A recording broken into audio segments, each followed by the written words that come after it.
When she opened her eyes, she was still processing her surroundings. She saw a few familiar faces, which relieved her. But it didn't last. Her friends and family were there, but their faces were twisted in pain. She wanted to comfort them. However, she froze.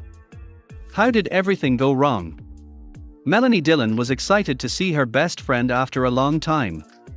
They were close, but life intervened. After working full-time in a different city, she realized she had unintentionally distanced herself from everyone. 6 months flew by. She planned to alter that. She had cancelled her weekend plans. Melanie loved driving, so the 7-hour drive from Wisconsin to her hometown of Minnesota flew by. As she sped down the expressway, she delightedly watched the speedometer needle approach the halfway mark. She had no idea she was racing toward her worst ordeal. Melanie was excited to see Jen at her apartment. After catching up with Jen, she implemented her disastrous plan. She wanted to surprise her family in Washington County. Melanie had no idea it would be anything but a happy reunion. Melanie was surprised to see 12 cars in her parents' driveway. It struck her as odd. She stood, confused. Reverse. Was her timing bad? She might have called first. The hearse made her think something terrible had happened. Melanie entered the reception room, where a stranger silently led her to the next room. She was startled. Nobody welcomed or explained. If you like my videos, don't forget to like or subscribe. Thanks in advance. Rows of seats. All mourners bowed. In the awkward silence, she chose a corner seat. But then things got weirder. Room was gloomy. Melanie watched the awkward situation from her quiet corner. She froze. She recognized several extended family members in the room. They looked sad. She invaded what? Melanie did not know whose funeral she was attending. She searched for another clue. She saw her last name on a program held by a neighbor. Her family would have told her if someone had died, right? This could only be a funeral for a distant cousin or family member she had never met. Is it for someone she knows? Melanie leaned forward and craned her neck, searching for her family in the crowd. Her mom's face brought relief. Her life unraveled. Her mom's grief-stricken face broke her heart. This was very wrong. Melanie was confused too. Kim, a law student, attended the Dillon home's unexpected funeral. She believed she was meeting friends and family. Kim and Melanie soon discovered that the ordeal was anything but ordinary. Melanie began to solve the puzzle after seeing a photo of herself from across the room. Nothing made sense. Is this some sick joke? When her father spoke, she realized why she was there. It was the night of the 21st of October, her father began. Not you called. Police. Melanie recalled that night. She celebrated her job offer before moving to Wisconsin. She had fun driving with her friends. Her father continued, I want to be strong, but how? I'm burying my daughter. Melanie realized the situation's gravity. Melanie was grateful to be alive after seeing her father cry over the possibility of her death. Melanie contemplated her actions during her father's eulogy. If the people sitting next to her, including lifelong friends and family, were so devastated by her death that they set up this event to tell her, she would take her own life more seriously. Speeding, just this one time, ended you, her father said. I don't understand. Melanie understood. Her reckless driving put her at risk of a car accident, so her family was with her. Melanie and Kim experienced something rare. Family and friends organized their funerals, which they attended. A TV crew planned everything. They want to show them their dangerous habits and change them. This Vice Institute video warns against reckless driving. Kim was the next one to learn that speeding can kill you or someone else in an instant. Kim was surprised when Anna, her best friend, spoke. She was dazed and confused like Melanie. Anna's heartbroken expression made Kim cry. She began speaking. I thought this only happened to others, but here I am. Anna began her eulogy to Kim. Why did you go? Yours. Everything with her. Who could share everything? Many tasks remained.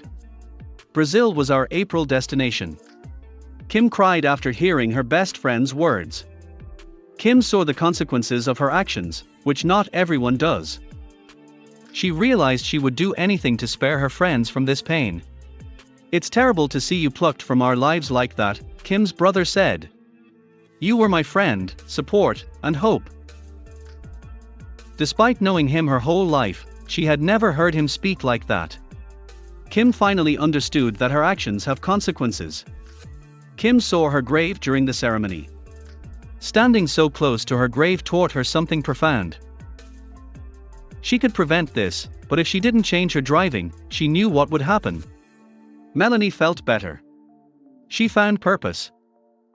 She must drive more carefully to avoid stressing her family and friends and preventing this funeral. She thought she'd never forget it. Kim, this time I can still ask you, Anna, Kim's best friend, said again. Drive safely. I want you back. Thankfully, Kim didn't resist these words. Melanie's father told her, please never speed again. We're too attached to lose you. She didn't want to cause her father so much pain, especially if she could prevent it. This video's institute stated, virtually no one feels it is dangerous to drive a few km/h faster than the maximum speed limit. However, even a slight speeding kills and injures hundreds each year. This film's characters set up an unusual wake-up call to slow down their loved ones before it's too late. Their speeding friend or family member attended their funeral. Hidden cameras caught the emotional reality check. This setup would change the lives of self-destructive people by revealing their true consequences. Kim thanked Anna for her emotional, eye-opening message. Kim promised to never put herself or her friends in such danger again as they embraced. Melanie felt similarly about her father. Melanie cried in her father's arms. This event changed her heart and stayed with her forever. Seeing your own funeral can motivate you to change your habits and save a life. These reckless drivers aren't the only ones who risk car crash death. This unusual wake-up call gave these people an intervention that may have saved their lives. Melanie and Kim aren't the only ones who attended their own funerals, but their reasons may have been different. They are not always arranged by worried relatives. People arrange funerals sometimes, but they want the same thing. Suicides have skyrocketed in South Korea. It has gotten so bad that the government has taken measures to prevent these deaths, but things are not always as they seem. These cases may not be related to depression. Sometimes people need to find meaning again. South Koreans' daily lives have changed drastically in recent years. Everyone must work harder to succeed in the fast-paced, competitive workplace. We all know the saying, work hard, play hard, but what if you're so busy you can't even think about having fun? The competitive world can overwhelm people and make them think things they never would. Depression-causing thoughts. If so, some may choose the less traveled path. The government is alarmed by this and has implemented several measures to reduce mortality. They even added rainy day vending machines. What if some people need more? What if the world is too depressing? One company agreed and took action. Their unusual products are advertised nationwide. This company helps depressed people in unconventional ways. We wonder how much attending your own funeral really matters. The company offers South Korean-style fake deaths. Many, like Bon, believe the 4-hour process could change their perspective on life. Melanie and Kim succeeded. Can he use it?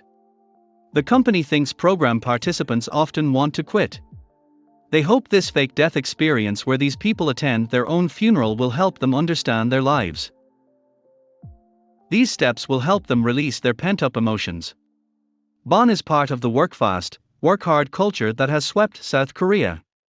He's another overwhelmed person who fell into depression. He considered ending it, but he saw ads for the fake death experience and decided to try it. He hopes it will change his perspective and his life.